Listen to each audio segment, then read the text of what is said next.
Selamat sore, apa kabar pemirsa TVR Parlemen dimanapun Anda berada.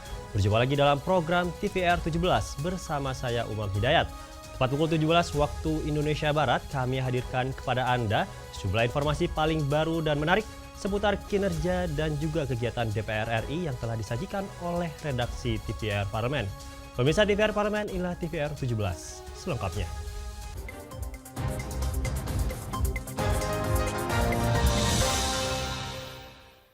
Pemirsa, kita awali berita pada sore hari ini. Komisi 3 DPR RI ingatkan kepolisian dan kejaksaan tinggi untuk mengedepankan sisi humanis dan kebijaksanaan dalam menangani suatu permasalahan, terutama penggunaan pendekatan restoratif justice dalam perkara yang bisa diselesaikan secara kekeluargaan. Komisi 3 DPR RI menekankan pentingnya pendekatan restoratif justice dalam penanganan beberapa perkara, utamanya perkara yang dinilai dapat diselesaikan secara kekeluargaan. Komisi 3 DPR RI membahas hal itu dalam pertemuan dengan Polda dan Kejaksaan Tinggi di Bali. Wakil Ketua Komisi 3 DPR RI Ahmad Syaroni mengatakan, kepolisian dan Kejaksaan Tinggi perlu mengedepankan sisi humanis dan kebijaksanaan dalam menangani suatu permasalahan.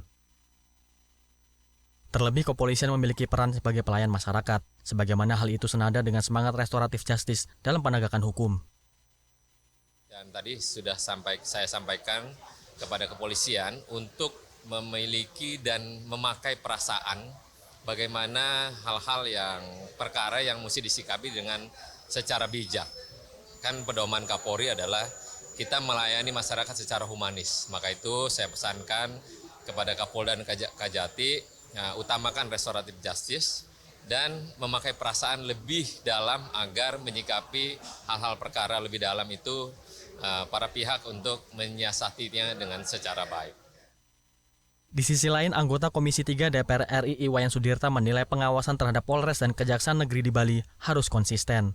Aparat hukum harus mampu bekerja efektif sesuai aturan. Nah, Polda sudah mulai menindak misalnya aparat-aparat reserse yang nakal itu langsung dipindah. Nah, saya berharap di Kejaksaan juga melakukan hal yang sama. Yang menyimpan berkas P21 lama-lama harusnya juga dipertanyakan, dibina. Dari Bali, Arif Naka, TVR Parlemen melaporkan.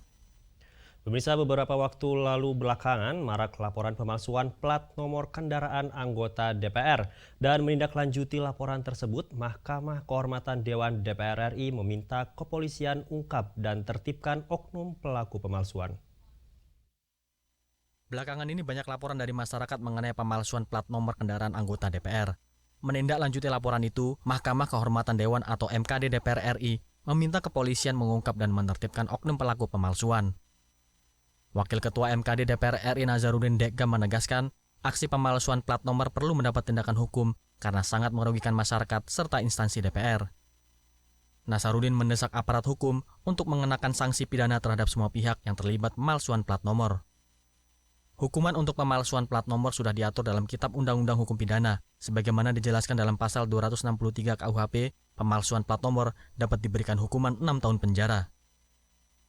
2 kasus terakhir, malah hari ini 3 kasus terakhir yang cukup menonjol, ya ini kasus plat palsu mobil Alphard yang digunakan oleh oknum polisi bunuh diri, itu jelas palsu. Ada lagi mobil Mercy G-Class yang kedapatan memakai plat DPR 19 Tiga Romawi di Tol Alam Sutra.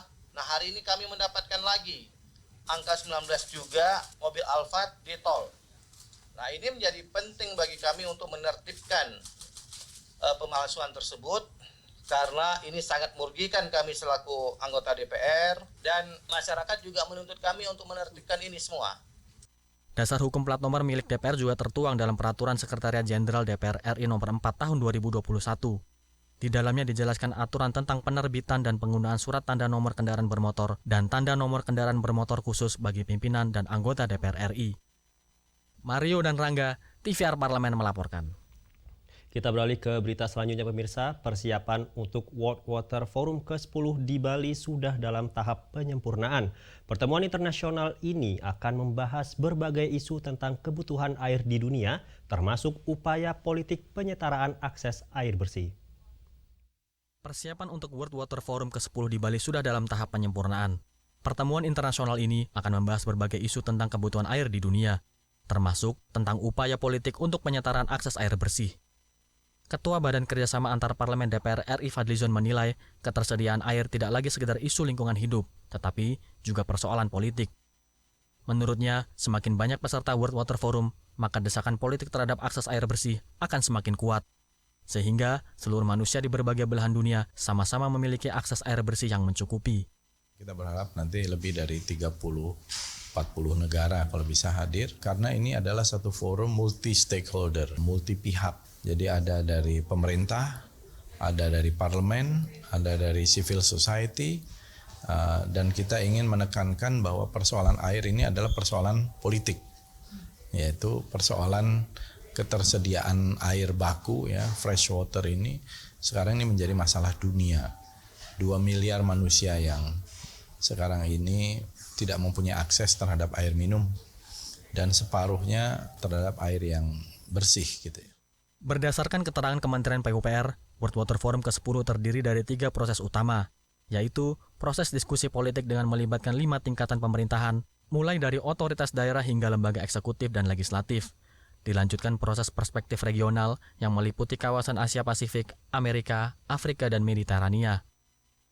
Proses ketiga merupakan diskusi tematik yang terdiri dari 6 subtema, diantaranya terkait solusi ketahanan dan kesejahteraan air, serta pengurangan dan pengelolaan resiko bencana. Adila dan Teguh, TVR Parlemen melaporkan. Pemirsa, sektor wisata menjadi salah satu komponen dalam mendukung pembangunan nasional, termasuk Desa Wisata Baduy di Kabupaten Lebak, Provinsi Banten. Optimalisasi penerimaan negara di sektor ini terus digalangkan melalui kebijakan yang memudahkan wisatawan mengakses berbagai jenis objek wisata. Informasi selengkapnya saat lagi, tetaplah di TVR 17.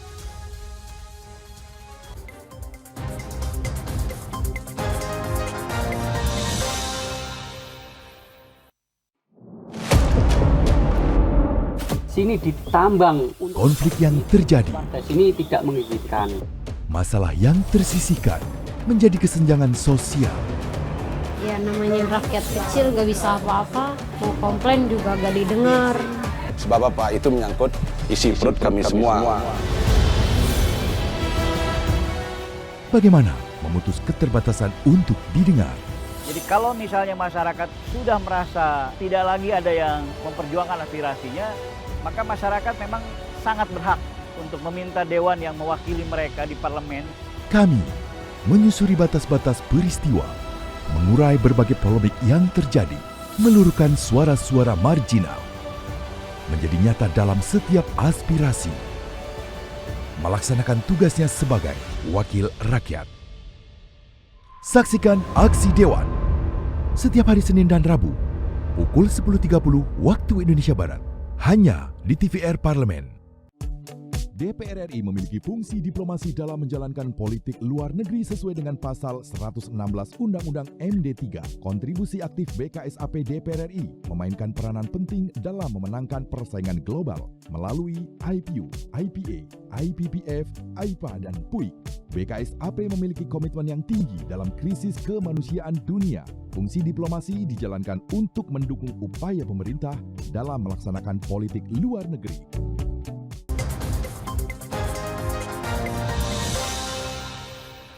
Pemirsa, kembali bersama kami di TVR 17. Bila sebelumnya dikenal sebagai desa yang tertutup dari pengaruh luar, kini para wisatawan dapat dengan mudah menjangkau desa adat Baduy luar. Masyarakat Baduy luar bahkan mampu menjalani kesehariannya dengan memadukan kehidupan adat dan modern. Saksikan informasi selengkapnya dalam segmen Lensa Parlemen berikut ini.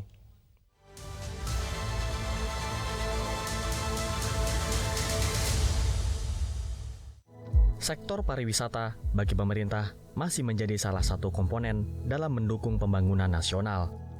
Tak heran, optimalisasi penerimaan negara melalui sektor ini terus digalakkan melalui kebijakan yang memudahkan wisatawan untuk mengakses berbagai jenis objek wisata. Salah satunya Desa Wisata Baduy di Kabupaten Lebak, Provinsi Banten.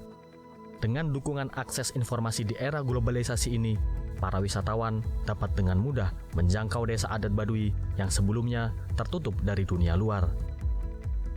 masyarakat Baduy luar bahkan mampu menjalani kesehariannya dengan memadukan kehidupan adat dan modern. Namun perkembangan positif ini juga harus diimbangi dengan upaya perlindungan kawasan objek wisata. Hal ini penting dilakukan agar kelestarian alam, budaya, hingga sumber daya manusianya tetap terjaga.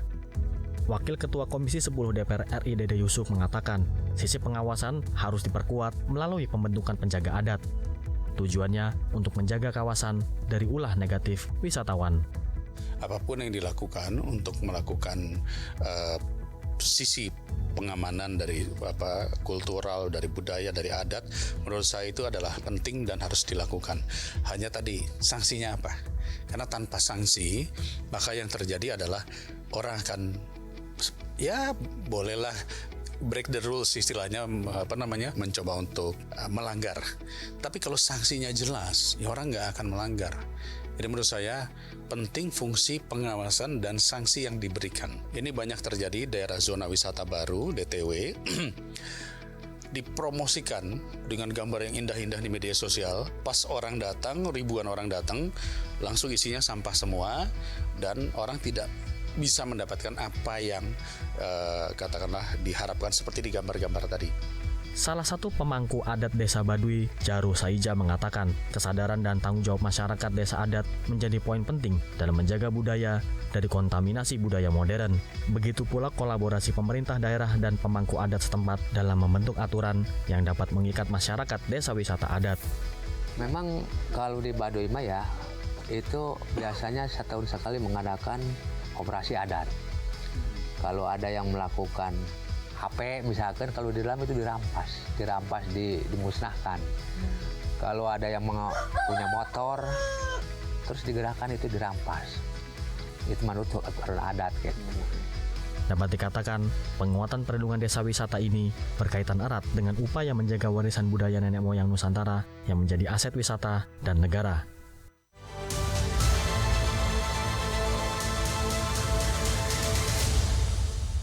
Pemirsa, Komisi 5 DPR RI meminta Kementerian Pekerjaan Umum dan Perumahan Rakyat memperhatikan keberlanjutan pemerataan pembangunan di daerah penyangga Ibu Kota Nusantara atau IKN. Informasi selengkapnya akan kami hadirkan usai jeda berikut. Untuk itu tetaplah bersama kami di TVR 17.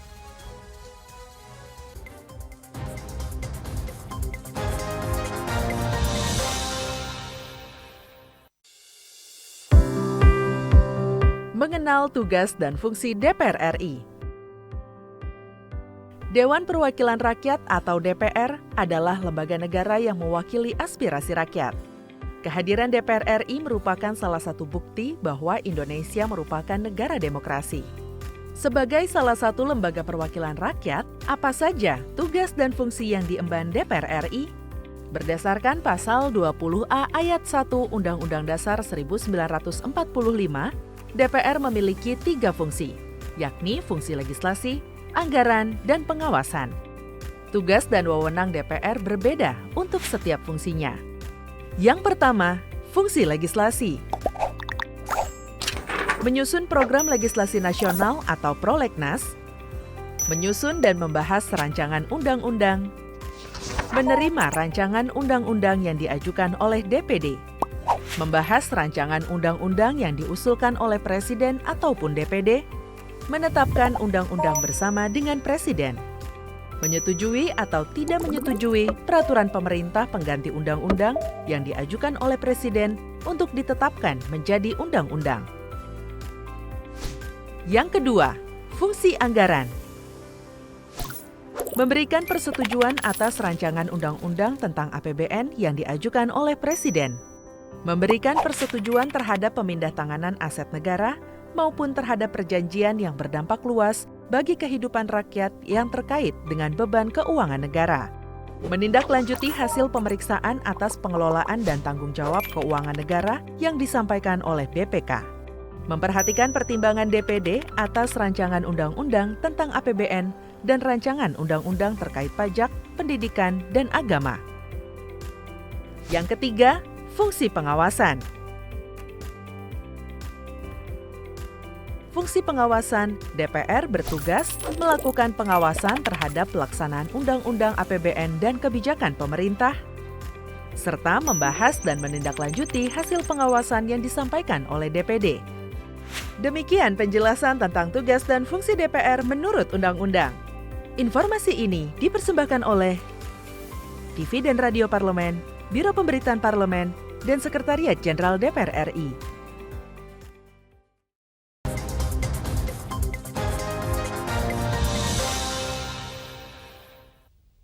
Kembali di TVR 17.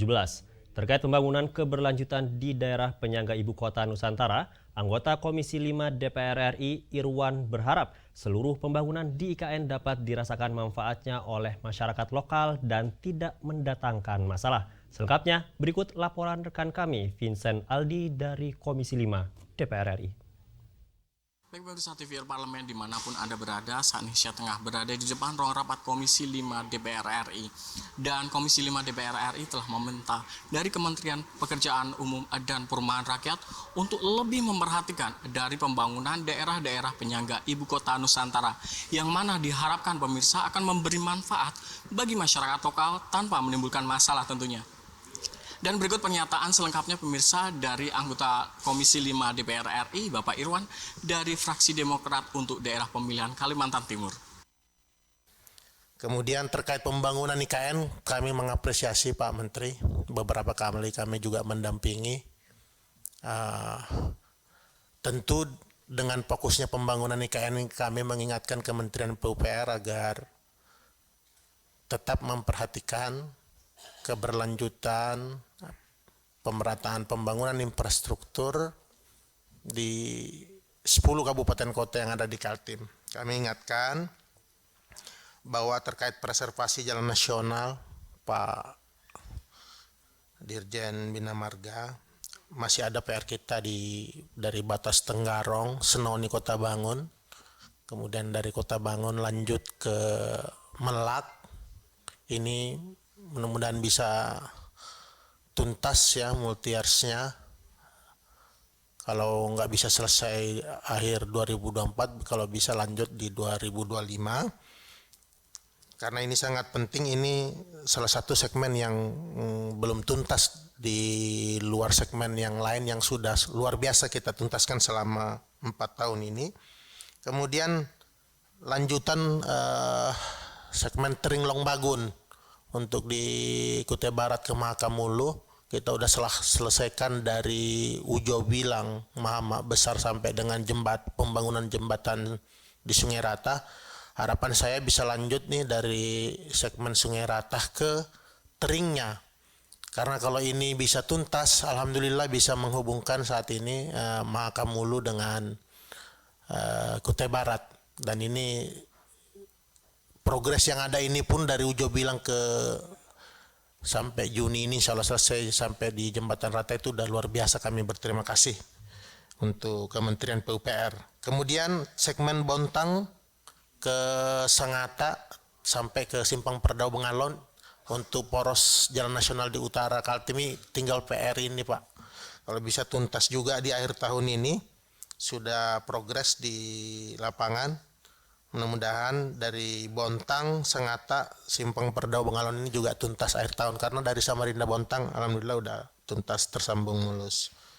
Kemudian terkait impres jalan daerah, terima kasih hampir 0,5 triliun realisasi impres jalan daerah di tahun 2023-2024. Kalau bisa lanjutannya tahun ini dari rencana 15 triliun setanah air ini, prioritasnya kemarin kita sudah tinjau bersama Direktur Pembangunan Jalan Bu Wida beserta Kepala Balai.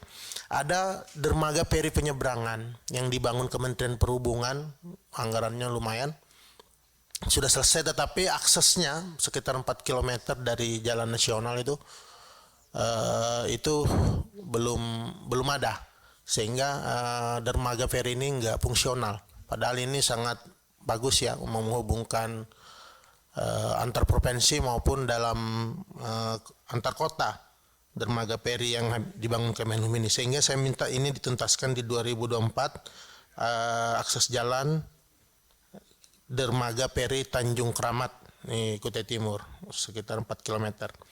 termasuk juga akses jalan ke pelabuhan Mantaritip di Kabupaten Berau. Saya pikir kalau IJD di Kaltim untuk tahun 2024-2025 ini bisa salah satu menjadi prioritas.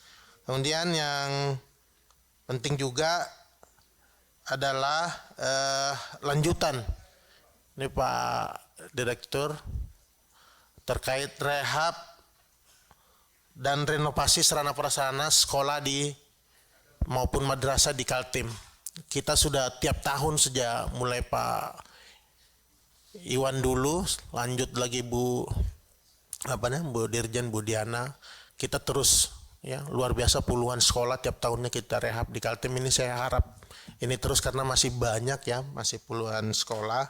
Apalagi dengan adanya IKN ini sangat-sangat berhubungan bagaimana prioritas pembangunan infrastruktur pendidikan bisa merata dan adil ya, jangan hanya di IKN-nya tetapi di sekitar IKN maupun di 10 kabupaten kota terkait sarana prasarana pendidikan di Kaltim ini.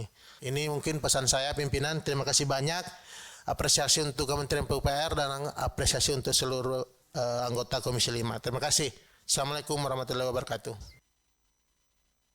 Baik pemirsa, demikianlah pernyataan lengkap dari anggota Komisi 5 DPR RI, Bapak Irwan, terkait 2 poin penting pemirsa, yaitu mengingatkan Kementerian PUPR tetap memperhatikan keberlanjutan dari pemerataan pembangunan infrastruktur di 10 kabupaten kota yang ada di Kalimantan Timur, dan yang kedua pemirsa, yaitu mendorong Kementerian PUPR terus melanjutkan program-program dari rehab dan renovasi dari sarana prasarana sekolah maupun madrasah di Kalimantan Timur.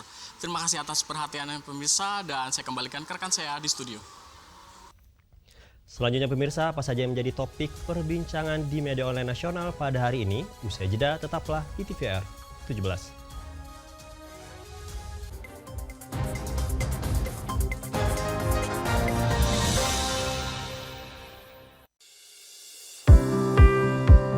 Mengenal tugas dan fungsi DPR RI.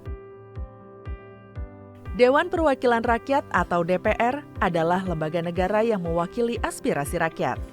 Kehadiran DPR RI merupakan salah satu bukti bahwa Indonesia merupakan negara demokrasi. Sebagai salah satu lembaga perwakilan rakyat, apa saja tugas dan fungsi yang diemban DPR RI? Berdasarkan pasal 20A ayat 1 Undang-Undang Dasar 1945, DPR memiliki 3 fungsi, yakni fungsi legislasi, anggaran, dan pengawasan. Tugas dan wewenang DPR berbeda untuk setiap fungsinya. Yang pertama, fungsi legislasi. Menyusun program legislasi nasional atau prolegnas, menyusun dan membahas rancangan undang-undang, menerima rancangan undang-undang yang diajukan oleh DPD, membahas rancangan undang-undang yang diusulkan oleh Presiden ataupun DPD, menetapkan undang-undang bersama dengan Presiden, menyetujui atau tidak menyetujui peraturan pemerintah pengganti undang-undang yang diajukan oleh Presiden untuk ditetapkan menjadi undang-undang. Yang kedua, fungsi anggaran. Memberikan persetujuan atas rancangan undang-undang tentang APBN yang diajukan oleh Presiden. Memberikan persetujuan terhadap pemindah-tanganan aset negara maupun terhadap perjanjian yang berdampak luas bagi kehidupan rakyat yang terkait dengan beban keuangan negara. Menindaklanjuti hasil pemeriksaan atas pengelolaan dan tanggung jawab keuangan negara yang disampaikan oleh BPK. Memperhatikan pertimbangan DPD atas rancangan undang-undang tentang APBN dan rancangan undang-undang terkait pajak, pendidikan, dan agama. Yang ketiga, fungsi pengawasan. Fungsi pengawasan, DPR bertugas melakukan pengawasan terhadap pelaksanaan Undang-Undang APBN dan kebijakan pemerintah, serta membahas dan menindaklanjuti hasil pengawasan yang disampaikan oleh DPD. Demikian penjelasan tentang tugas dan fungsi DPR menurut Undang-Undang.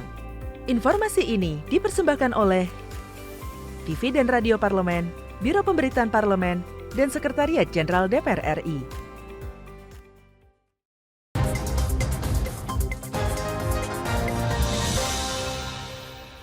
Kembali di TVR 17. Pemirsa, kali ini kita masuk ke segmen media online nasional. Mari kita simak isu apa saja yang menjadi sorotan media serta tanggapan dari sejumlah anggota Dewan bersama rekan kami, Rini Reski.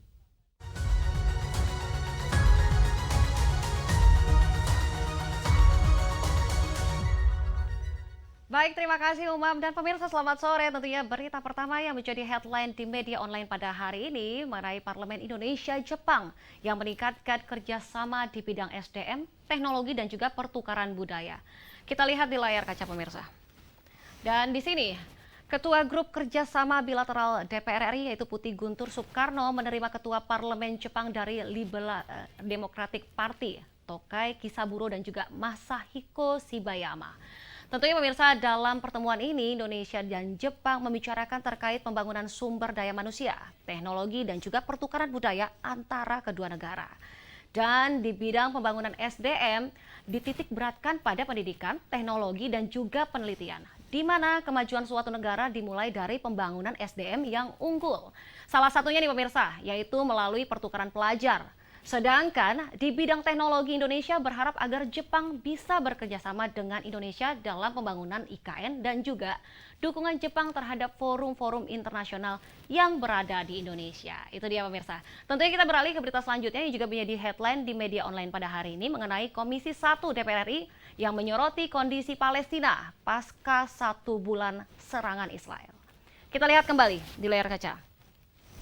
Dan di sini tentunya lebih dari 7 bulan serangan Israel terus berlanjut terhadap Palestina yang menyebabkan puluhan ribu korban jiwa dan juga ratusan ribu korban luka-luka. Di sini Komisi 1 DPR RI menyoroti kondisi rakyat Palestina yang pantang menyerah meskipun adanya penyerangan tersebut. Terkait hal ini pemirsa, anggota Komisi 1 DPR RI yaitu Sukamta mengatakan bahwa dukungan dari penduduk dunia terhadap Palestina tidak pernah surut. Dunia kini sedang menunggu surat penangkapan terhadap PM Israel, yaitu Benyamin Netanyahu, atas kejahatan perang terhadap rakyat Palestina. Itu tadi sorotan dari headline media online pada hari ini yang saya sampaikan terkait dengan Parlemen Indonesia-Jepang yang meningkatkan kerjasama di bidang SDM, teknologi, dan juga pertukaran budaya, serta Komisi 1 DPR RI yang menyoroti kondisi Palestina pasca 7 bulan serangan Israel. Sekian dari saya, Rini Reski. Kembali ke rekan Umam. Terima kasih, selamat sore.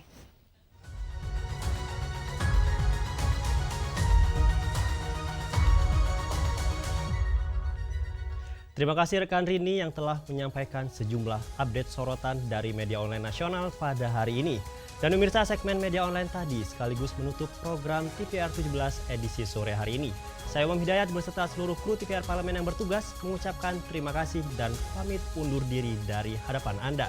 TVR Parlemen, referensi Indonesia.